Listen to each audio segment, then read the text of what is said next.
Assalamualaikum warahmatullahi wabarakatuh adik-adik. Nah, balik lagi sama kakak. Nah, ini kakak mau melanjutkan materi dari IPA kelas 7 bab 1. Nah, ini sekarang yang part 3. Nah, jadi bab 1 ini kakak buat jadi 3 part. Nah, ini part 3-nya kebetulan nggak terlalu banyak. Jadi akan langsung kakak mulai aja, oke? Yang selanjutnya, nah ini adalah poin nomor 3 tentang melaporkan hasil percobaan secara lengkap. Kemarin kan setelah mengamati, terus setelah menarik, setelah mengamati dan dari hasil pengamatan itu biasanya kalian dapat data kan. Nah, dari data-data itu, nah kalian buat laporannya. Nah, bagian-bagian yang harus dilaporkan adalah sebagai berikut. Yang pertama, tujuan percobaannya dapat ditulis dalam bentuk pertanyaan atau pernyataan. Ya, misalkan biasanya tujuan percobaannya tuh pengaruh titik-titik-titik terhadap titik-titik-titik. Nah, sorry. Ini titik-titik yang pertama biasanya diisi sama variabel bebas. Nah, ini titik-titik yang kedua biasanya diisi sama variabel terikat. Atau tujuan percobaan juga bisa ditulis dengan bentuk pertanyaan yang pakai tanda tanya nih.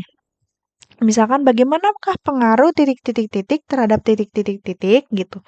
Misalkan contohnya kayak gini, untuk kasus yang kemarin kakak jelasin tentang pupuk ya, pupuk merek A sama pupuk merek B.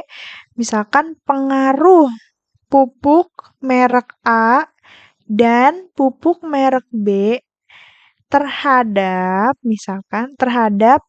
eh apa tuh namanya pertumbuhan tanaman apa, misalkan kayak gitu.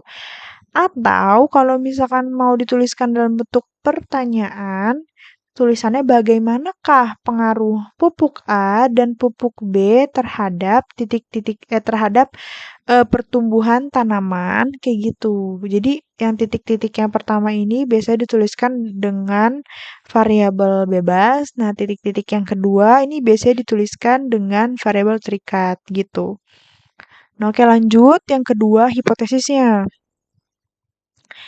Nah, yang hipotesis ini adalah perkiraan awal dari suatu percobaan dan harus disertai dengan alasan yang ilmiah. Biasanya hipotesis itu diperkuat dengan teori ataupun hal-hal yang telah kalian pelajari gitu kan.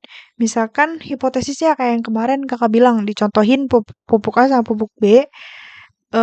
Apa tuh namanya, misalkan hipotesisnya kalian itu, tadi kan apa tuh namanya, bagaimanakah pengaruh pupuk A dan pupuk B, pertanyaannya kayak gitu kan. Jadi hipotesis ini menjawab dari tujuan percobaan yang telah kalian buat, cuman ini masih berupa dugaan gitu, dugaan awal, perkiraan awal gitu. Nah, misalkan kalian hipotesisnya menuliskan bahwa misalkan pupuk A lebih efektif gitu ya, atau lebih bagus menumbuhkan tanaman karena, jadi harus ada alasan yang menyertai gitu.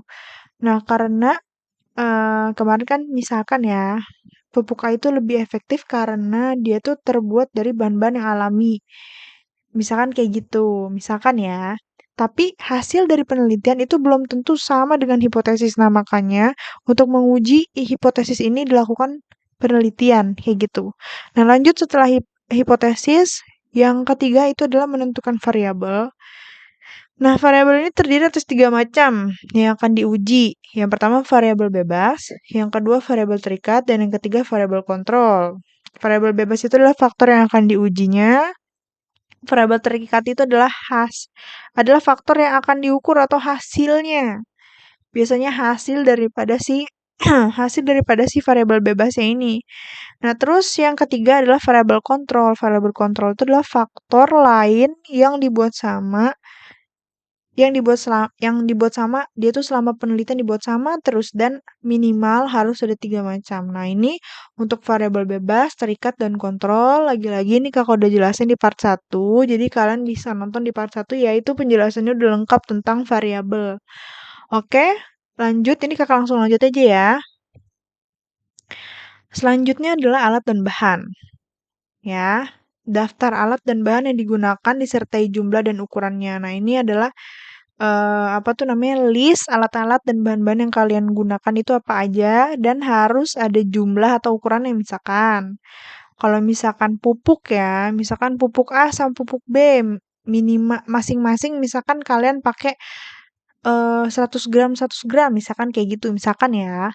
Nah, itu harus ditulis satuannya gitu, ukurannya harus ditulis 100 gram kayak gitu. Jumlahnya ukurannya semua harus dituliskan dengan apa tuh namanya, akurat sesuai yang kalian lakukan pada saat penelitian ya.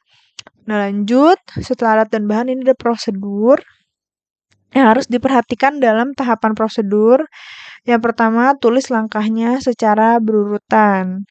Yang kedua, yang eh sebut apa yang diamati atau diukur dan bagaimana caranya. Nah, itu selama penelitian yang kalian amati itu apa? Nah, kalau misalkan kasus yang kemarin pupuk yang kalian amati itu kan misalkan tanaman ya, tanaman. Misalkan tanamannya jenis apa aja terserah. Nah, itu dan bagaimana kalian cara mengukurnya. Misalkan apa? Itu kalian mengukurnya menggunakan penggaris atau menggunakan meteran.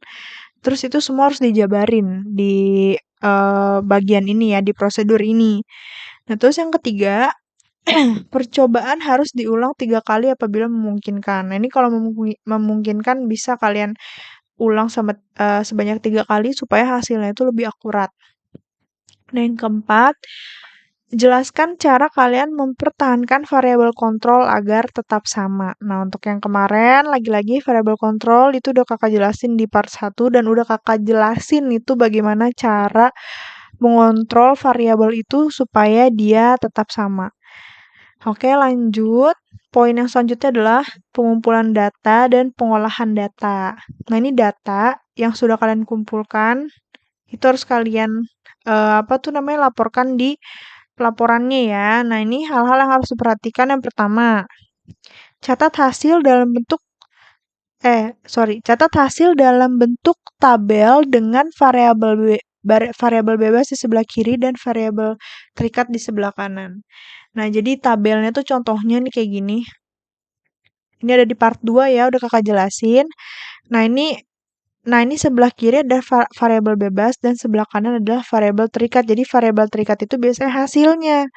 Variabel bebas itu adalah faktor yang menentukannya, biasanya kayak gitu. Jadi variabel bebas sebelah kiri dan variabel terikat sebelah kanan. Oke, lanjut. Tulis judul dan satuan pengukurannya. Nah, ini juga penting ya supaya nanti yang baca hasil penelitiannya, hasil datanya itu nggak keliru. Yang pertama, apabila desimal, jumlah komanya harus sama. Jadi kalau misalkan desimalnya itu yang 1, misalkan koma 22 gitu, misalkan 2,22 misalkan kayak gitu. Itu kan di belakang desimal ada 2 angka ya, 2 sama 2. Nah, itu untuk yang selanjutnya itu harus desimalnya sama. Kalau misalkan desimalnya hasilnya itu lebih dari 2, komanya itu kalian bulatkan gimana caranya supaya dia itu tetap sama desimalnya. Jadi ada yang dibulatkan atau ada yang ditambah gitu desimalnya kayak gitu. Nah, terus lanjut dari tabel buatlah grafiknya. Nah, ini grafik itu supaya lebih memudahkan orang bacanya karena baca grafik itu untuk beberapa orang mungkin lebih mudah dibanding baca tabel. Nah, terus yang ketiga, grafik harus diberi judul dan diberi label pada sumbu X dan sumbu Y-nya. Nah, kemarin ya udah kakak jelasin sumbu X itu adalah variabel bebasnya dan sumbu Y itu adalah variabel terikatnya. Harus diberi nama dan juga harus diberi judul grafiknya. Oke, lanjut. Setelah mengumpulkan dan pengolahan data, nah ini kalian harus menyimpulkan ya. Hal-hal yang harus diperhatikan pada saat membuat kesimpulan yang pertama. Nyatakan hubungan antara variabel bebas dan terikat yang disertai dengan data. Nah, ini variabel bebas dan variabel terikat itu hubungannya apa? Nah, kalau misalkan untuk kemarin tuh kasusnya itu misalkan untuk kasus apa namanya? eh apa untuk kasus pupuk, nah itu kalian harus menjelaskan hubungan antara variabel bebas. Kalau di variabel bebas itu kan kemarin kalau yang dicontohin sama kakak itu kan variabel bebas itu adalah si pupuknya ya, pupuk A sama pupuk B, pupuk merek A sama pupuk merek B. Nah, variabel terikatnya itu adalah misalkan kesuburan tanamannya atau ya efektivitas dalam menumbuhkan tanamannya gitu kan. Nah, itu kalian harus jelasin tuh, dia tuh hubungannya tuh seperti apa gitu, antara produknya sama hasilnya tuh hubungannya seperti apa. Nah, terus yang kedua, bandingkan kesimpulan dengan teori yang telah kalian pelajari. Atau nih sama aja ya kayak bandingkan kesimpulan dengan hipotesis yang telah kalian buat gitu. Itu sama aja. Jadi hipotesis itu biasanya dibuat itu berdasarkan teori-teori yang telah kalian pelajari. Jadi ini sebenarnya sama aja membandingkan hasil kesimpulan dengan hipotesis kayak gitu. Nah, oke teman-teman nih sekian. Ini bab 1 udah selesai sampai sini. Di bukunya sih mungkin masih ada beberapa ya, kayak misalkan eksperimen segala macam kayak gitu. Nah, cuma untuk penjelasannya dia selesai sampai di sini. Untuk kritik dan saran boleh tulis di komen, Kakak harus ngapain aja supaya kedepannya videonya bisa lebih baik lagi. Nah, ini sekali lagi Kakak mau kasih tahu ini untuk hasil dari rangkumannya mungkin nanti akan Kakak buatkan grup WA dan juga grup Telegram mungkin supaya kalian bisa ngedownload file dari rangkuman yang udah Kakak buat ini ya. Nah, ini nanti kalau kalian bingung cara bacanya kayak gini. Nah, ini misalkan yang pertama, kalian baca dari kiri dulu, baca dari kiri sampai ketemu garis kuning. Nah, setelah ketemu garis kuning selesai, lanjut ke atas. Kayak gini, baca lagi sampai ketemu garis kuning lagi. Nah, ini part 1. Nah, yang kedua juga sama. Dari sini, dari kiri, turun sampai ketemu garis kuning. Terus naik lagi, baca, turun sampai ketemu garis kuning lagi. Dan begitu seterusnya cara Kakak ngerangkumnya. Nah, mudah-mudahan bermanfaat buat adik-adik semua. Jangan lupa like, subscribe, komen, dan juga share video Kakak. Semoga bermanfaat untuk kalian semua ya. Assalamualaikum warahmatullahi wabarakatuh.